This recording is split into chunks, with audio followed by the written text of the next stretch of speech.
Man, Critical, not horizontal. those are all good descriptors. All right. I dropped my remote. Ooh, that was good. Did you hear my shoulder? Oh no, it was a really loud pop. Pop in the right place? It didn't hurt, so that it must be a good one. All right, we're going to continue on today.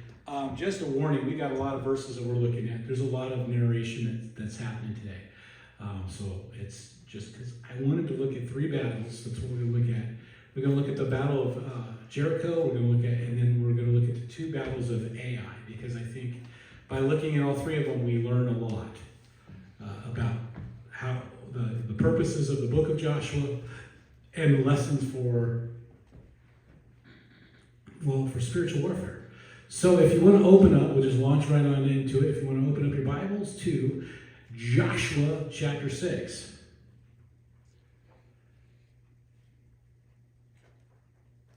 Now again, a lot of times people, when they're looking at the book of Joshua, they see it as kind of a book about war or conquest. But if that's its purpose, if the purpose is about teaching you guys how to do war, I would just like to point out that it does it very poorly. As a war movie, we're already 6 chapters in, and we still haven't got to the war, right? That makes it. You're like, well, wait a second. We're already 6 chapters in, and we haven't got to the first battle. The first battle in Joshua is Joshua picked the battle of Jericho. We're not there yet. We did all that lead in. And remember that montage that we had last week, that was just the preparatory right there before it was, it sounded more like they were setting up a church, less like they were preparing for war. So if you're watching a war movie, this is where you'd be seeing them in boot camp, and they'd be climbing the rope, and they'd be jumping over walls and doing push-ups or swinging a sword.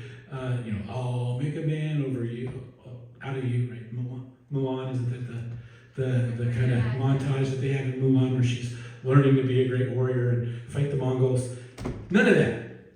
This is like, get baptized, praise God, pray, prepare, circumcise yourself. I mean, there's a lot of stuff that's happening. You're like, not really war-y stuff, really. Do Passover. And you're like, okay.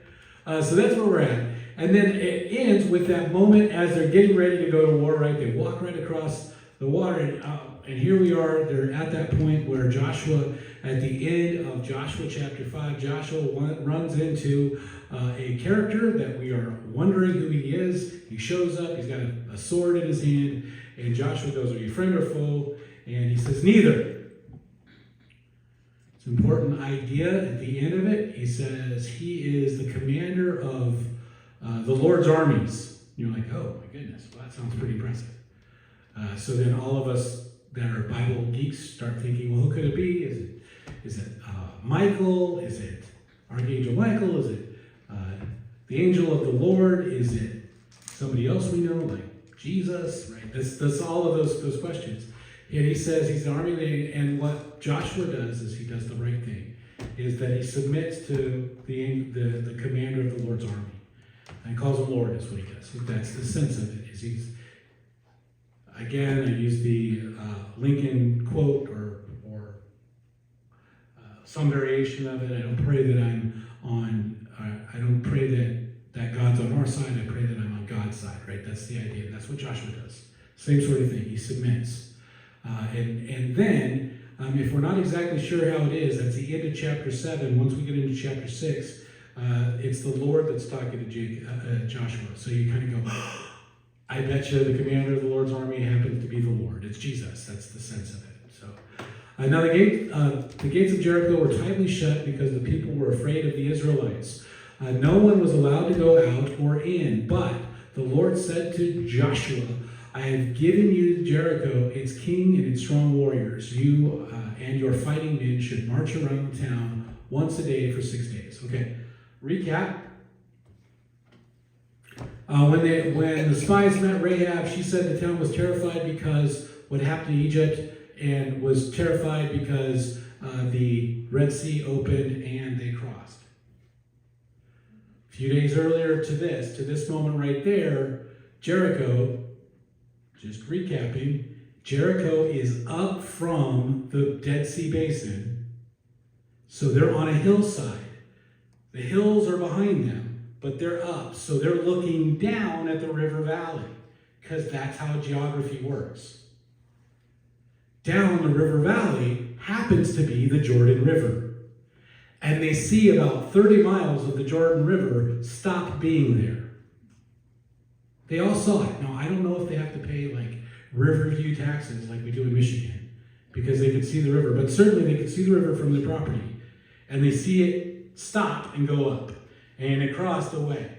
So if you're still in that town, you know that the other nation whose God is with them is coming. So even not doing something is a choice. Does that make sense? There's nobody in Jericho that is ignorant of what's happening.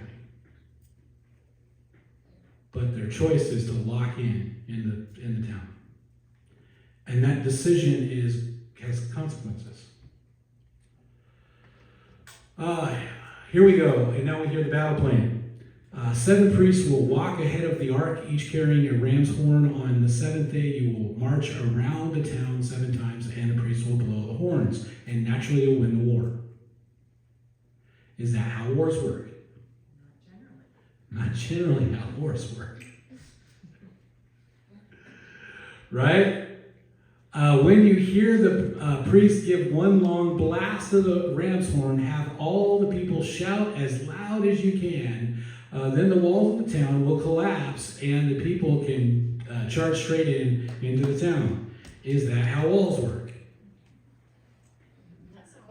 Not supposed to. We're looking at something that is outside of the way of God. God is not instructing us in this way. This is how we should defeat our enemies. Defeat your enemies by walking around them, yelling at them, and then they'll go away. Right? I know a lot of times my kids, when my kids would chant like, ice cream, ice cream, ice cream, I would not like that, right? I don't like chanting for what you want, because what did I say? Because you're more interested in being loud than in being right. I was like, that's not the right way to do things. But they're getting some instructions to do something different, which is telling us that the battle is not going to be won in the way that we expect battles to be won. So when God says he's going to give them, he's going to give it to them in a way that is unlike other things, so that you can see God's hand in it. Right? And again, part of the reason we're going to go through so many verses in these 3 chapters is because we're going to follow a lot of the pattern that we have in Joshua. Joshua says the same thing multiple times for a reason. God says it to Joshua. Joshua says it to the people, and then it's described to happen. We see all of these things in the book, so we don't think, Joshua has a good idea. Hey, I think because of the way the sound will echo, we'll be able to resonate. We'll create a sonic weapon. It's not Joshua being smart. God is talking to Joshua so that when Joshua relays what God says, he is being obedient. And then when the people do what Joshua says, they are being obedient. They're actually being obedient to the same covenant that they reasoned out with Moses. God says, I want to speak through all of you. They say that's too much. Instead, you speak to Moses, we'll listen to Moses. And now Joshua's taking the place. You speak to Joshua, we'll listen to Joshua. So we see here that same covenant running out. Does that make sense? But what we're seeing is obedience. So Joshua called together the priests and said, take up the ark of the Lord's covenant, and assigned 7 priests to walk in front of it, each carrying a ram's horn, and they gave orders to the people, march around the town with the armed men will lead in front of the ark. After Joshua spoke to the people, the 7 priests with the ram's horn started marching in the presence of the Lord, blowing their horns as they marched. And the ark of the Lord's covenant followed behind them. Some of the armed men marched in front of the priests and the horns, and some of them behind the ark. The priests continually blowing their horns. Now there's a sense here where when they came into the land, the front edge of the battle was the priests going forward. But now what we see is something slightly different.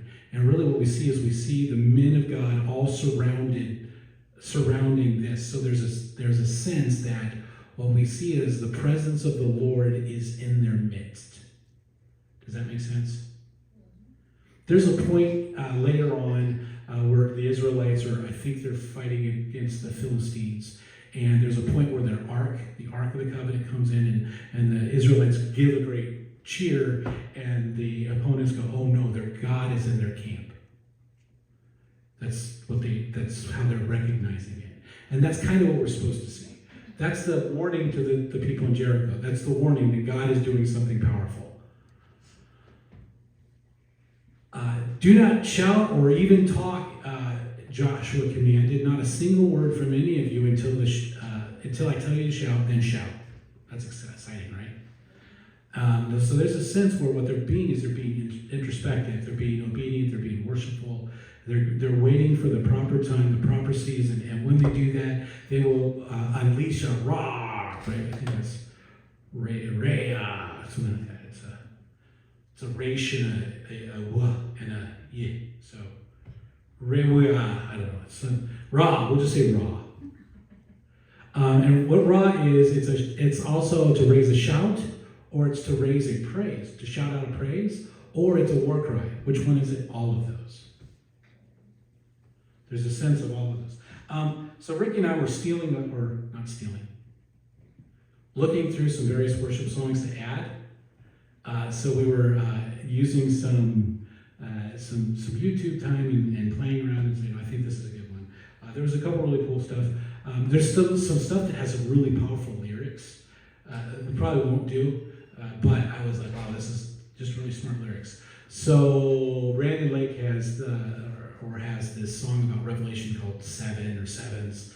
So it has a lot of the seven imagery from Revelation. We were just in it. I was like, oh, that's great. Except it's really like kind of like heavy, right? That stuff. And I was like, I probably won't pull that one off. But that being said, there's a great line. He's like, ready the weapon of praise. And I was like, ooh, ready the weapon of praise. I was like, ooh, that's a good one. That's a tattoo. Somebody needs to get that as a tattoo, right? That's a ready the weapon of praise. We got to paint that on the drum set, right? Ready the weapon of praise. Or a t-shirt. Ooh, yeah, that would be a t-shirt. That would be a t-shirt I would buy. Anyway, another line, by the way, in another song. We probably won't do the other song because it's a little loosey and it's the doctrine, right? It has a great line. In the fire, I can see the fourth man. And I was like, oh, that's a good one. In the fire, I can see like that one. Anyway, there's a sense that that's what they're doing. There's a sense that the weapon of praise here, there's a sense that there's a very real spiritual warfare element of praise. And that's what we're seeing here. Oh, we got some time. I'm going to chase this rabbit. It's not appropriate, but I chased it already before, and I'll chase it again here. There is a truth about the transcendence of worship. There is a reality to this. And I've been thinking about whether or not to address this, just because if you've been reading some news articles out there, either online or even on the news on television, there's some stuff out there. I just want to get it out there. So, of course, recently a Harvard scientist who was in charge of, I think, the astronomy department at Harvard recently had pointed out that the interstellar rock or the interstellar object that's coming into our solar system, that's coming from out of our solar system faster than any object we've ever seen move, observed, is coming in, and he says it is not natural, is what he says. So he suggests that there's like aliens. That's the sense of what's happening. Now, folks, I think I should just take a moment. In our book does talk about beings in the heavens. They may be in space, they may transcend space. I don't know. Maybe both. There could be. The Bible does not say there's not aliens. The Bible really doesn't necessarily say there is aliens. Here's the deal. It doesn't matter. Got a question. Does it change our need for Jesus? No. What it might suggest is maybe that it's more figurative about all nations. It might be, nations might be all planets. It might mean missionaries might need to go talk to Elon Musk and get a rocket. Hey, we gotta take the gospel to other planets. It doesn't change. Aliens, no aliens, great, fantastic. Well, do the aliens need Jesus? Yes, they do. Okay, problem solved. There's no doctrinal problem with the Bible and the existence of aliens. So if in 100 days we have little green men coming in and waving their hands, we'd say, hi, how you doing? Let me tell you about Jesus. I will also suggest that those heavenly creatures that we see in the Bible, some of them are on the right side and some of them are on the wrong side. So we just have to be aware of that too, right? And if you've ever seen an angel on the right side, you don't even bother questioning it. Yeah. You just go with it, folks. Just go with it. That's the sense. You're like, yeah, all right. Yeah. Well, here's the deal. I would say question, and here's what I'm going to push a little bit, just because the Bible does say to test the spirits. Yes, I've done that. So I would suggest that. Now, normally I would talk about some rock flying into outer space or a comet flying out, whatever it is. All right, the other thing, just because it was also in the news, this week we had a congressman, I think, or a congresswoman, who said some things on podcasts. Podcasts run free and loose and go all over the place. But she did mention that she said the government knows about some transdimensional beings. That the government knows and is aware of and is in contact with transdimensional beings. Wow. So, wow, that sounds interesting. Transdimensional beings. She says that she has not seen one. I will tell you, as a witness, she's a very weak witness because her testimony kind of seems a little sketchy. But she says transdimensional beings. She said that there's some technologies that we've gotten from these transdimensional beings. She's pretty sure of it. And all of these things. Okay, great, fantastic, wonderful. All right. Transdimensional beings means beings that transition between the material world that we have and another dimension. Boy, our book seems to have a lot of transdimensional beings, doesn't it? Our book deals with the unseen realm all the time. If the unseen realm is not a dimension that interacts in some way with it, that's what we see. So, are angels transdimensional beings? Absolutely. Are demons transdimensional beings? Absolutely. So the fact that the government might suddenly believe in the existence of something like an angel or something like a demon shouldn't shock us.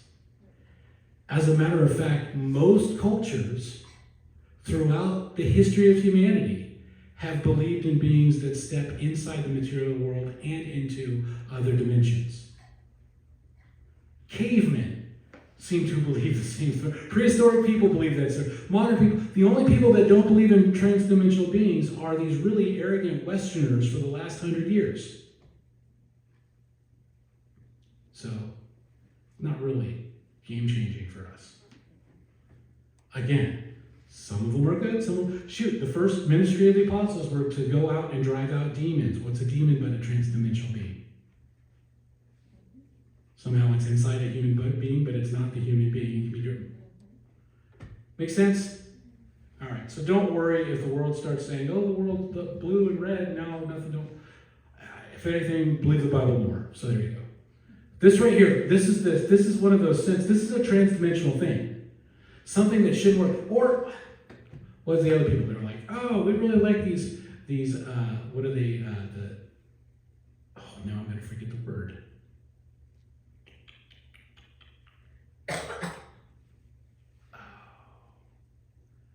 Quantum entanglement. Quantum entanglement is where you can have two things, two particles, two some things that are in such relationship that if you move one, another one will move with it, even though they're separated by space. But they're not separate. but it's instant and it's together and it seems to it's transdimensional in some way. Okay. Does that change the Bible? Do we still need Jesus? Christianity is a transdimensional religion, so we're good. Sound good? Yeah. This battle is a transdimensional battle, so let's move forward. So the Ark of the Lord was carried around the town once that day, and then everyone returned to spend the night in the camp. Are they being obedient?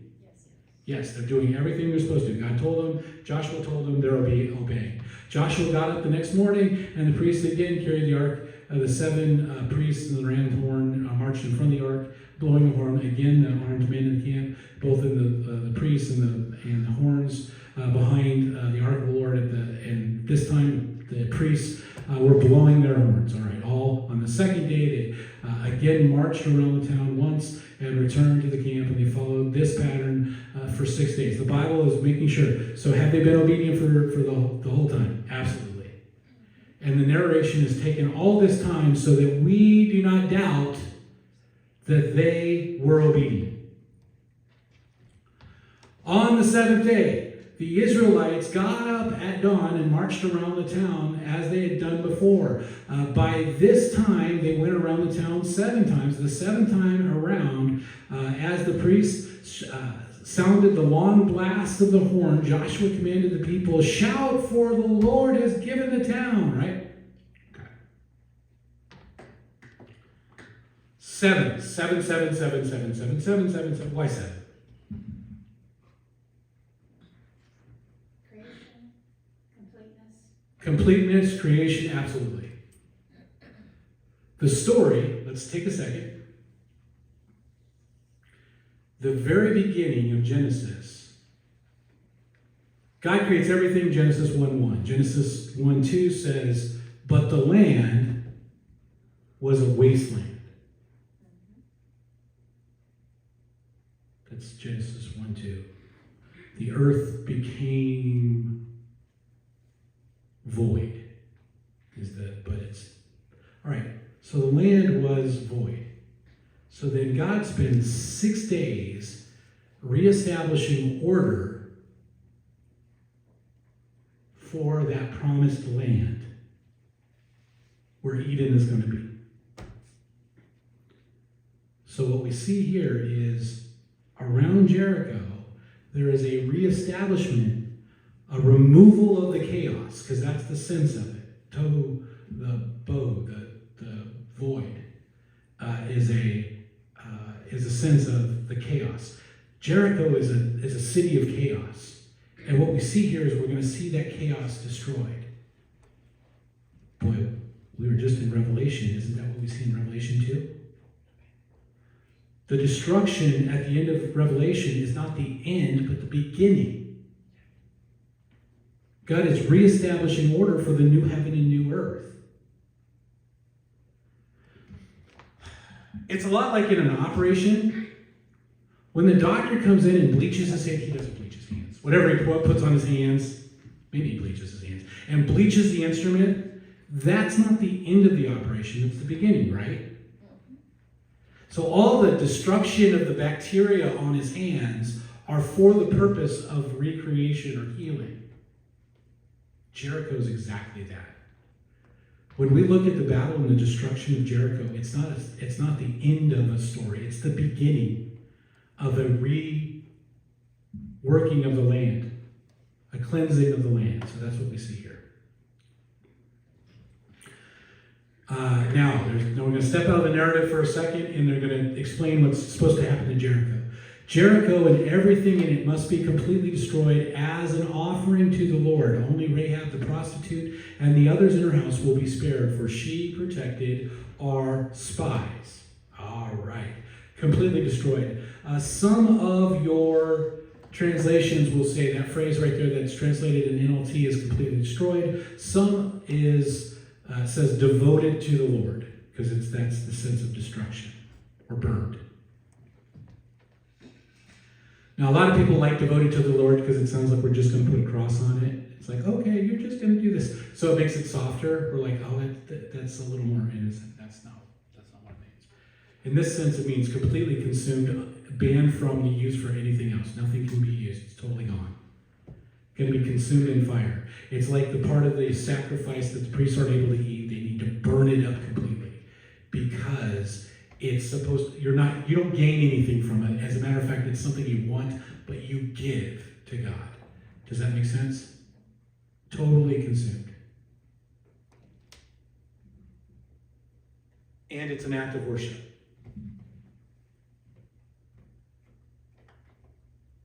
I know that's hard for us because we start, what about this? What about this? So does that mean infants that are in Jericho are going to be burned to death? Yes.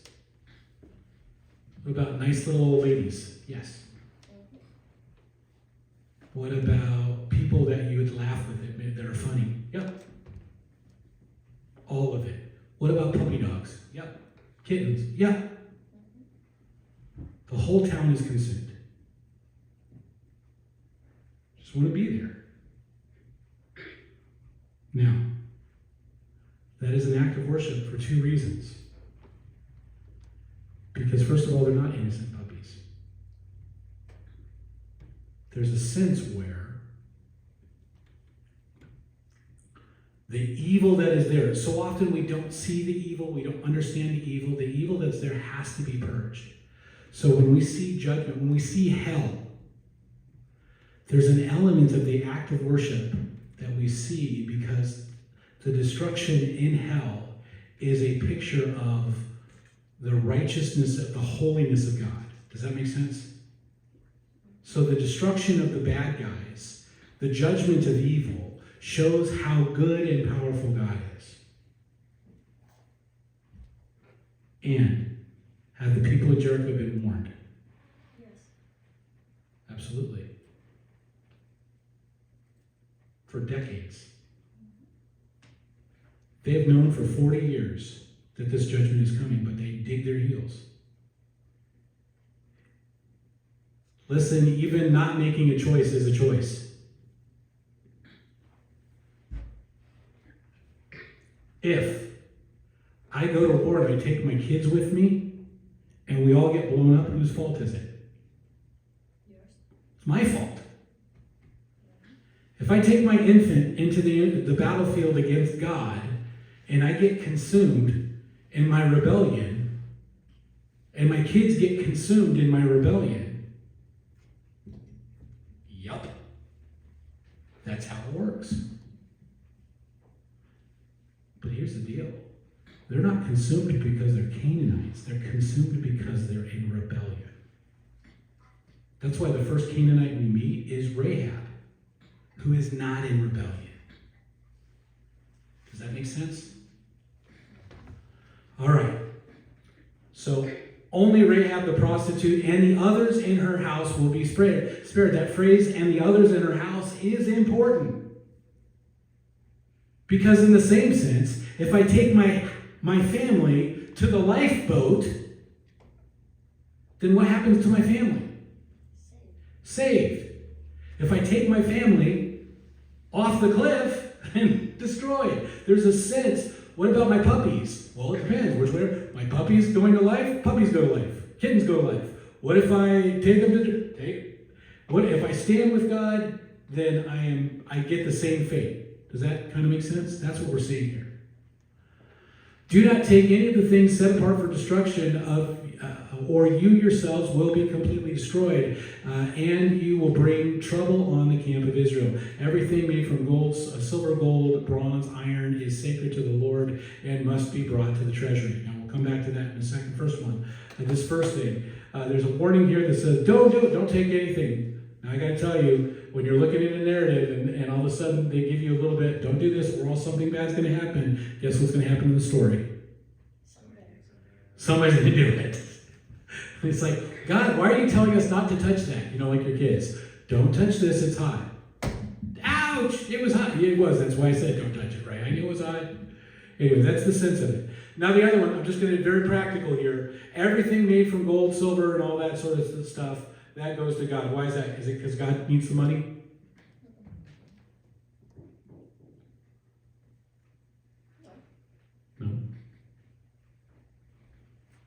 I'm just going to give you a very practical reason.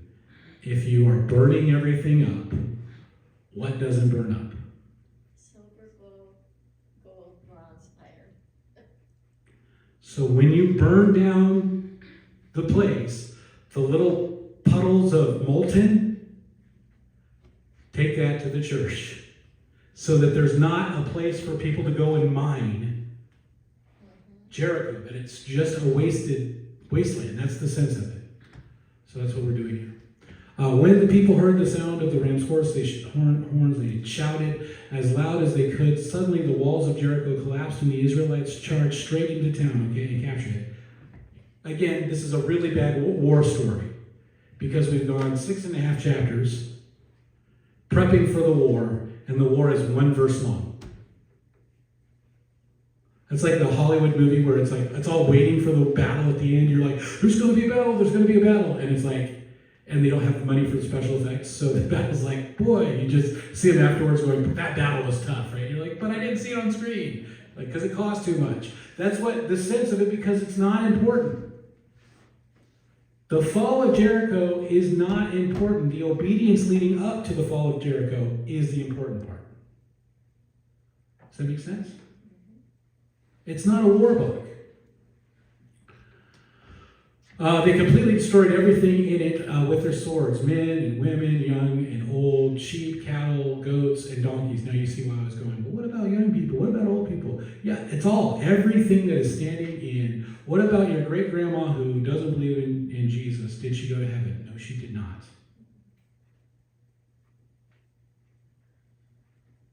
Does that make sense? Apart from Yahweh, you will be destroyed because you are in rebellion, even if you're a really nice guy. But the converse is true too. What if you were a prostitute and made really poor choices throughout life? But then you faith Yahweh. You trust Yahweh. Your life has changed. Your destination has changed. That's why we have this. That's why the story of Rahab is so important. Rahab does not go to the hell of the destruction of Jericho. She is saved by her faith with Yahweh, just like we are.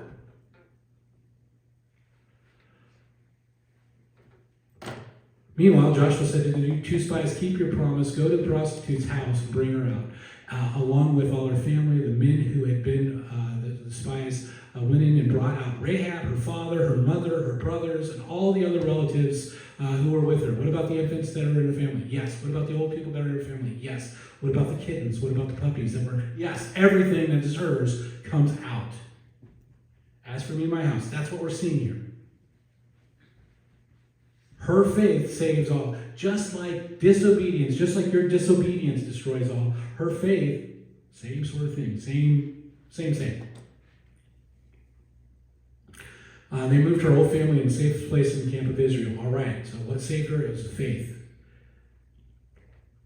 Then the Israelites burned the town and everything in it, only the things that were made from silver, gold, bronze, and iron that were kept in the treasury of the Lord's house. So Joshua spared Rahab the prostitute and her relatives who were with her in her house because they had the spies. Joshua had sent into Jericho, and she lives among the people of the Israelites today. At that time, Joshua, it's a J name. Joshua invoked this curse. May the curse of the Lord fall on anyone who tries to rebuild this town of Jericho. The cost of the firstborn son, he will lay its foundation. At the cost of his youngest son, he will set up its gates. So the Lord was with Joshua, and his reputation spread throughout the land.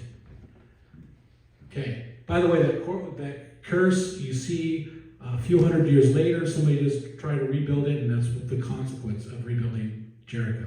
Now, why does he give this curse to Jericho?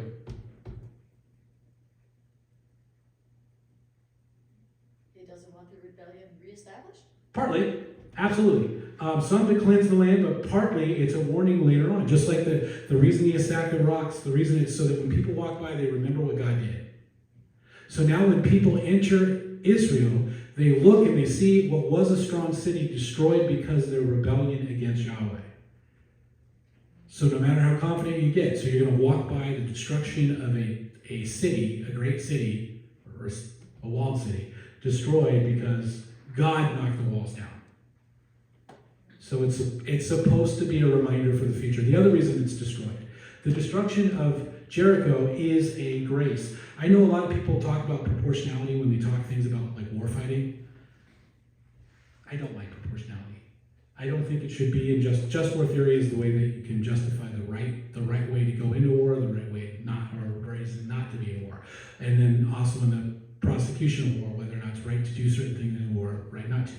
So proportionality means if somebody slaps you in the face, you should not hit them with a howitzer. Because that would be out of proportion, right? Proportionality argues eye for an eye. I don't like proportionality. Because, well, I just don't like it. Because I don't think it's always the best solution. God does not use proportionality with Jericho. But he doesn't do it because of grace. We'll get to that in a second. Proportionality says if this guy has 100 tanks and this other guy has 100 tanks, it's even, right? So that's good. But if 100 tanks are on one side and 100 tanks on the other side and they battle, lots of people are going to die. 200 tanks potentially could be wiped out and their crews. Okay, but it's proportional. If you have 100 tanks on one side and you have 300 tanks on the other, I'll tell you it's not going to be 200 tanks that are destroyed. But still going to be a lot of tanks. Going to be a lot of people. Interesting, if you completely blow the proportionality out and you have 100 tanks on one side and 10,000 tanks on the other side, there may not be a battle. Does that make sense? The destruction of Jericho was an announcement not only to the future, but to all the other fortified cities still hanging out. It's a place where God smashes Jericho so that you could go, I think maybe I want to go to Tyre or Sidon and peace out. It was not only to end that fight, but it was to end all the other fights. Again, God, even in his destruction, is being gracious. All right. So we got to that first part. We're like, okay, good. Was Israel faithful in the land? The most important thing about Jericho was not the horns. The most important fart.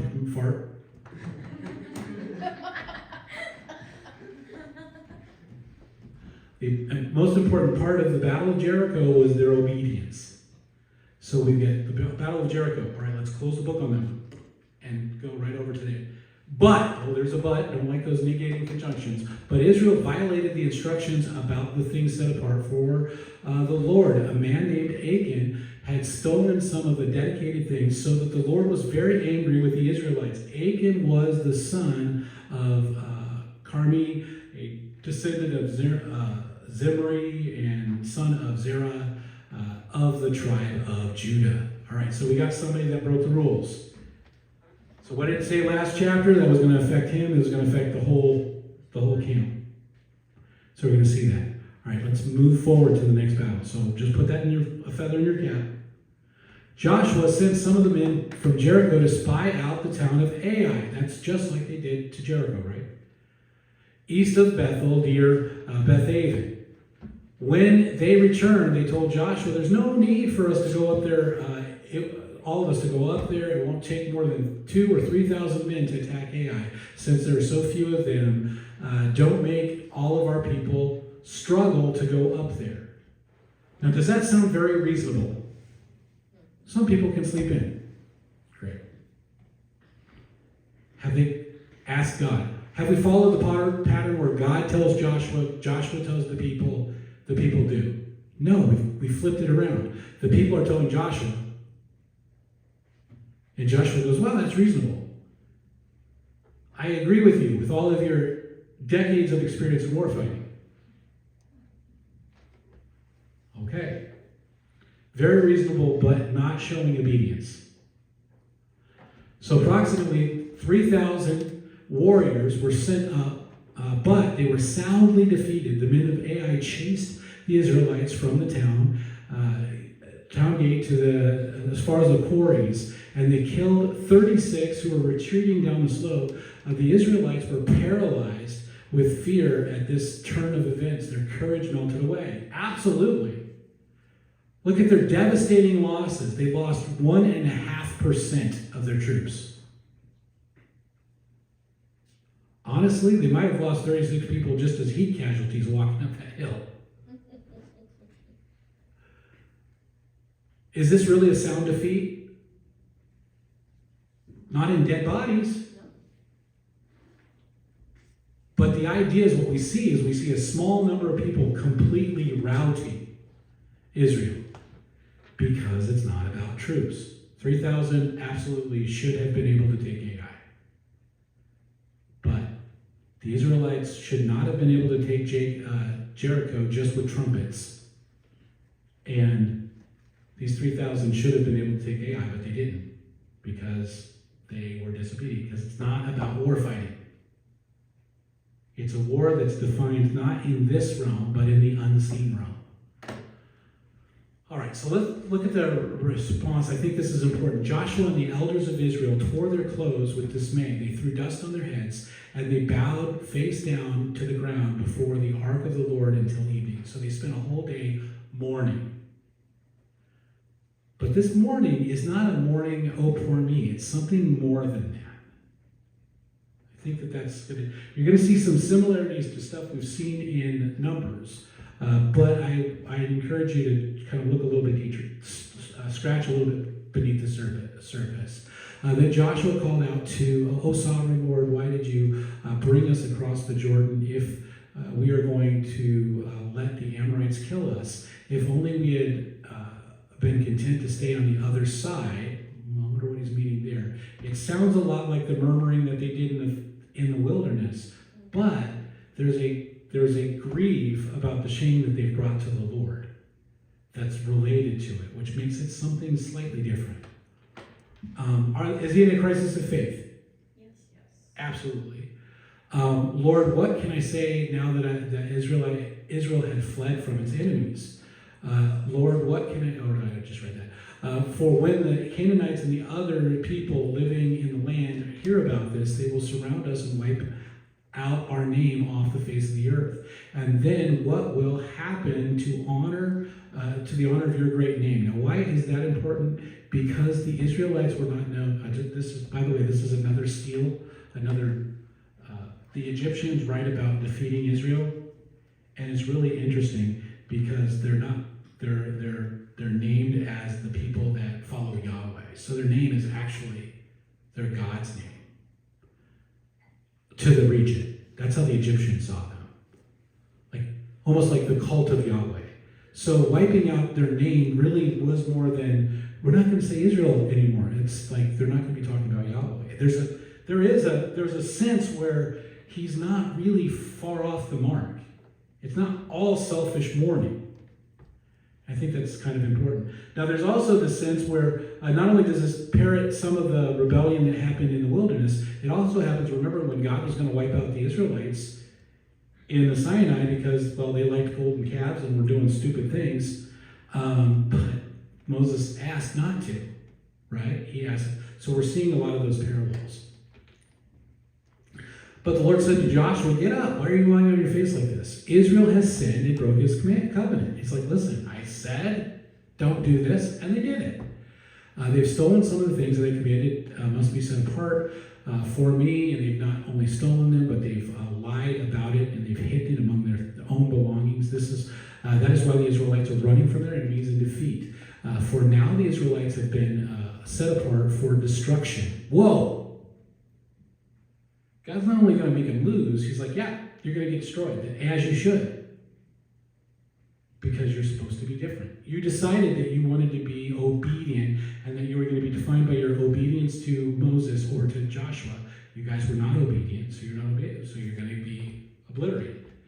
I will not remain with you any longer unless you destroy the things among you that are set apart. In other words, don't be, if Jericho got wiped out, don't look to be Jericho and expect not to get wiped out.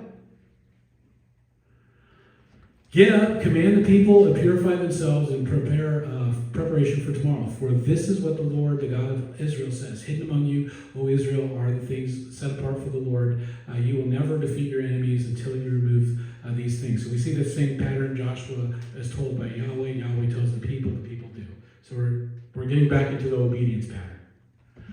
In the morning, you will must present yourself to the by tribe. The Lord will point out which tribe is guilty man belongs. The tribe must come forward, the clans, and then the Lord will point out which guilty clan. The clans will come forward. The Lord will point out the guilty family. Finally, each member of the guilty family come forward one by one. The one who has stolen, who has been set apart for destruction, will himself be burned with fire, along with everything that he has. For he has broken the covenant of the Lord and has done a horrible thing in Israel. Early that morning, Joshua brought up the tribes of Israel before the Lord. The tribe of Judah was singled out. Then the clans came forward, and the clan of Zerah was singled out. Then the families of Zerah came forward, and the family of Zimri were singled out. Every member of Zimri's family was brought forward, person by person, and Achan was singled out. Then Joshua said to Achan, my son, give glory to the Lord, the God of Israel, by telling the truth. Make your confession and tell me what you have done. Don't hide it from me. Achan replied, it's true. I have sinned each against the Lord, the God of Israel. Among the plunder, I saw a beautiful robe from Babylon, 200 gold, silver coins, and a bar of gold weighing more than a pound. I wanted them so much, I took them. They are hidden in the ground, buried beneath my tent, and the silver buried beneath the rest. There's a sense where I saw the fruit, I liked it, I wanted it, I took it. Ooh, what does that sound like? Garden of Eden, same sort of thing. I'm living according to my own will, not your will. So Joshua and some men made a search.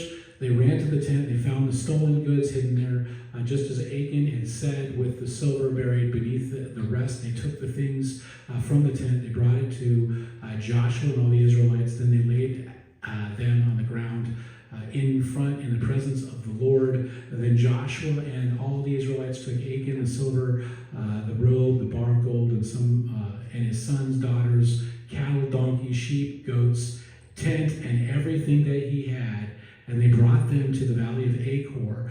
Then Joshua said to Achan, why have you brought this trouble on us? And the Lord will now bring a trouble on you.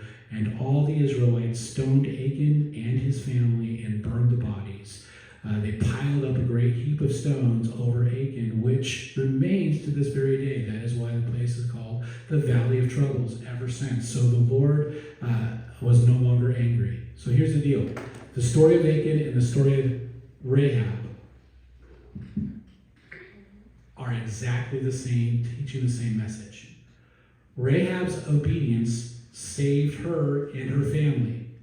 Achan's disobedience condemned him and his family. Do you see how it's the same story? Does it matter that one of them started out their life as a prostitute? Does it matter that one of them came from the wrong city, the wrong town, the wrong history, the wrong background? No. What defines their destination is not their past, but their obedience to Yahweh, their hope in Yahweh. That's why this story is here. And of course they leave. So now there's a pile of stones that says this Jewish person who made the same decisions as those in Jericho got the same outcome. So that's what we see here. You know, I had a dream last week. I had a dream. And when I came out from the dream, I was kind of left with this really important kind of sense. And I was like, you know, this is a good thing for me to remember. And I won't get into the specifics of the dream, but what it comes down to is this. You know, we often take small snakes into our home, thinking they're just cute little small snakes, but they grow up to be dragons that are problems for us. There is no small snakes. There is no small cute sin that you can go in and say, well, this is just a small one. It's just a robe. It's just a little silver. Nobody's going to miss it. Taking in those small snakes in our life gives space for the dragons, the demons that will dominate us. So that's what we see. We see holiness matters. Then the Lord said to Joshua, don't be afraid or discouraged. Take all the fighting men and attack Ai, for I have given you the king of Ai, his people, his towns. Now it sounds like the pronouncement he says with Jericho. Also, did you be strong and courageous? Start out. There's a recommissioning of the Israelites. You will destroy them as you destroy Jericho and its king. But this time you will keep the plunder of the livestock for yourselves. Set up an ambush behind the town. So here you go. So Joshua, then we're going to see the whole thing. This one, by the way, of all the battles, this one, somebody asked me in the first service, was there any battle that shows like tactical smartness is in the Bible, or is it all just faith God? I will say this one right here happens to give some really good tactical advice, but that's not important to the story. Does that make sense? It happens to show some good tactics, but the point isn't to teach tactics in the book of Joshua, but this one does a pretty good job. So Joshua and all the fighting men set out from Ai. Joshua chose 30,000 of his best warriors and sent them out at night with these orders: hide an ambush behind the town, be ready to take action when our main army attacks. The men of Ai will come out to fight as they did before, and we will run away from them. We will let them chase us until we have drawn them away from the town, for they will say the Israelites are running away and from us, and as they did before. And then when we are running from them, you will jump from your ambush and you'll take possession of the town as the Lord your God will give it to you. Set the town on fire as the Lord has commanded. You have your orders. So they left and they went to the place of the ambush behind Bethel and the west side of Ai. But Joshua remained among the people that camped that night. Early the next morning, Joshua roused his men and started toward Ai, accompanied by the elders of Israel. All the fighting men who were with Joshua marched in front of the town, camped on the north side of Ai, with a valley between them and the town. That night Joshua sent 5,000 men to lie in ambush between Bethel and Ai on the west side of the town. So they stationed the main army around the town and ambushed the west of the town. Joshua himself spent the night in the valley. When the king of Ai saw that the Israelites across the valley, he and all his armies hurried out early in the morning and attacked the Israelites in the place overlooking the Jordan Valley, but he didn't realize there was an ambush behind his town. Joshua and the Israelites fled toward the wilderness as though they were badly beaten. Oh, there's a picture of somebody with a spear from around that time. That's a Greek one, but I figured we should just get a picture of a guy with a spear. Why not? Because I found it. All right. Then all the men in the town were called out to chase after them. In this way, they lured away from the town. There was not a man left in Ai or the neighboring town, Bethel. All the men who did not chase after the Israelites, and the town was left wide open. Okay, all right, let me pause. Okay, the importance here is not the fact that they're doing tactical brilliance. They're doing some pretty smart tactical brilliance, but that's not the point. The point is what destroys Ai and Bethel is their pride. The same pride that got the Israelite spies a problem, where they're like, oh, we only need 3,000 because we've got so many people. The battle's ours. That pride led to them losing. Same pride now is on Ai's side. They're like, we're going to get them all. Let's go. Come. We're all going to get as much plunder as we can. And it's going to lead to their destruction. Point the spear toward Ai, for I will hand the town over to you. Joshua did as he commanded. As soon as Joshua gave the signal, all the men in ambush jumped up in front of their position and poured into the town. They quickly captured it and set fire to the town. When the men of Ai looked behind them, smoke in the town and filled the sky, and they had nowhere to go. All the Israelites who had fled in the direction of the wilderness now turned on the pursuers. When Joshua and all of the other Israelites saw the ambush had succeeded and that the smoke was rising from the town, they turned and attacked the men of Ai. Meanwhile, the Israelites who were inside the town came out and attacked the enemy from the rear, so that the men of Ai were caught in a big circle. Is really what's happened. In the middle. And the Israelites from both sides, Israel attacked them, and not a single person survived or escaped. Only the king of Ai had been taken alive and brought back to Joshua. When the Israelite army finished chasing and the men of Ai in the open fields, they went back and finished off everyone inside. The entire population of Ai, including men and women, were wiped out on that day, 12,000 in all. For Joshua kept holding out his spear until everyone who was in Ai was completely destroyed. Only the livestock and the treasuries of the town were not destroyed, for the Israelites kept the plunder for themselves, so that the Lord had commanded Joshua. So Joshua burned the town of Ai, and it became a permanent mound of ruins, desolate to this very day. Joshua impaled the king of Ai on a sharpened pole and left him there until evening. By the way, this is kind of a neat thing. Not that we like people being impaled, but normally people would be impaled. Now, how long would they normally leave a king impaled? Like seconds. Impale them and then move on. No, it'd be like a billboard. So you would come into the town and see the dead body of the person because it showed how powerful they were. So that was normally you'd leave the dead body hanging up on the gate forever as a warning to all sorts of stuff. We did the same thing with pirates, and that's the sort of thing we did. People do. All right, but they don't. And why don't they do it? Because in the book of the law, in the Torah, it says don't leave a body overnight. So even though it would be beneficial to the culture, even though it would be good advertisement, I guess, even they said don't do it because that's not what we do. We do things differently. So it shows that they're being obedient to the law.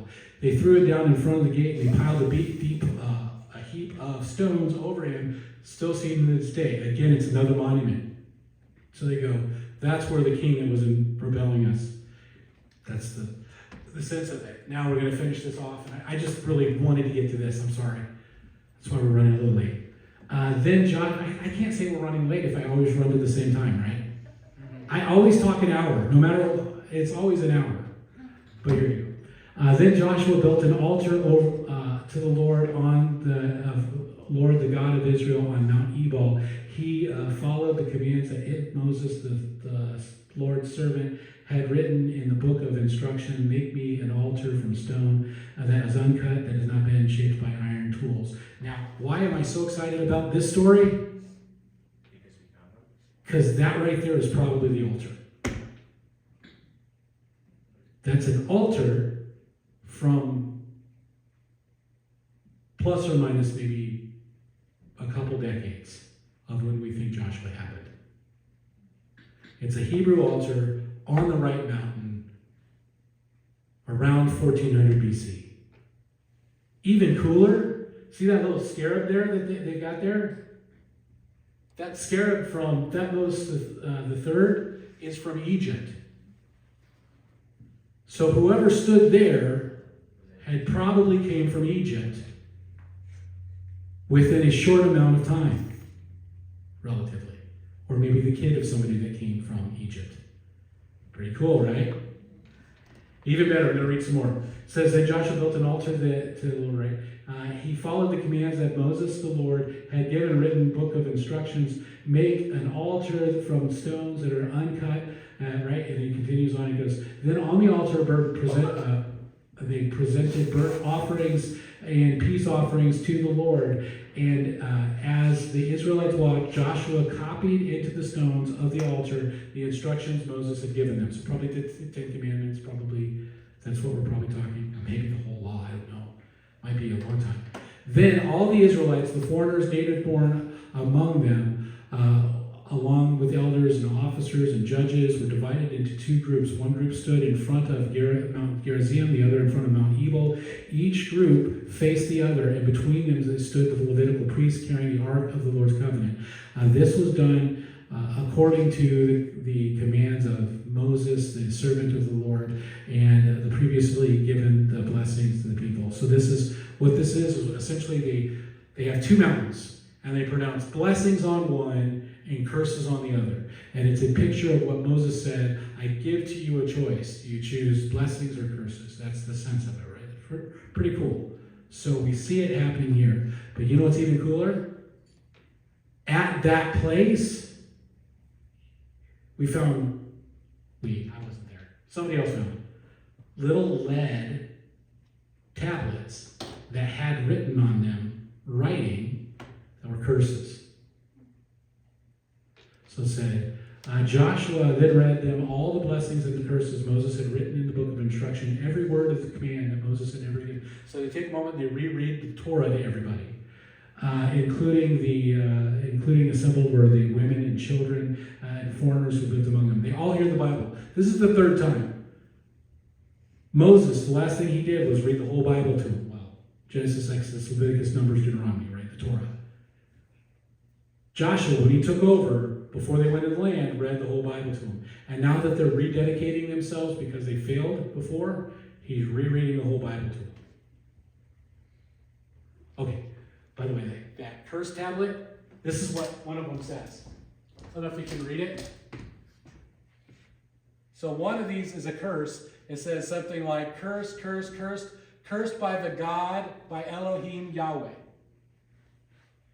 Cursed, you will die cursed, cursed, you will surely die, cursed by Yahweh, cursed, cursed, cursed. By the way, Yahweh here, oldest recorded instance of Yahweh, written, again, within a few decades of Moses. It's like this Proto-Canaanite, Proto-Hebrew. Isn't that exciting? I think that's fantastic. If literacy is really limited, when it's saying that Joshua was writing curses and blessings, there is a potential. Not only, here's going to be some cool stuff. Joshua may have written it. How about that? All right, to be continued. So we see with the three battles of Ai. First battle of Ai is defined by the obedience. Because they're obedient, victorious. Second one, defined by their pride, and what happens? Battle of Ai, right? Their pride and they're not listening, disobedience led to their failure. Third one, obedience, reestablishment shows, God's long suffering and His grace is offered and they get victory. So that's what we see. I love that. I love these stories. I know we see the destruction, but again, we see the importance of the holiness for God's people, and we also see the fact that our choices affect not only us, but our families, absolutely, and our nation. No pressure. Listen, okay. A little bit of pressure, but here's the deal. If your faith is in your good works, your strength, your ability to fight wars, failure. But if your faith is in the character of Yahweh, if you seek not for God to be on your side, but if you seek to be on God's side, different outcomes entirely. Supernatural outcomes. Outcomes defined by the transcendent. Let's pray. Father God, we thank you for your continued work, which continues to shape and guide us. Lord, we ask that as we go forward, we can go forward with the boldness, not based on our own success or our own greatness or our own wisdom or our own experience, not based on any of that, but based on the fact that within you, that as we seek to do the powerful things that you ask us to do, that we can stand strong and courageous based not again on our experience, but based on your character. Lord, we thank you, we pray. In Jesus' name, amen. All right. I'm going to give you a blessing as I send you out. I pray the Lord bless you and keep you. I pray He makes His face to shine upon you, that He's gracious to you, and that He grants you peace. Amen.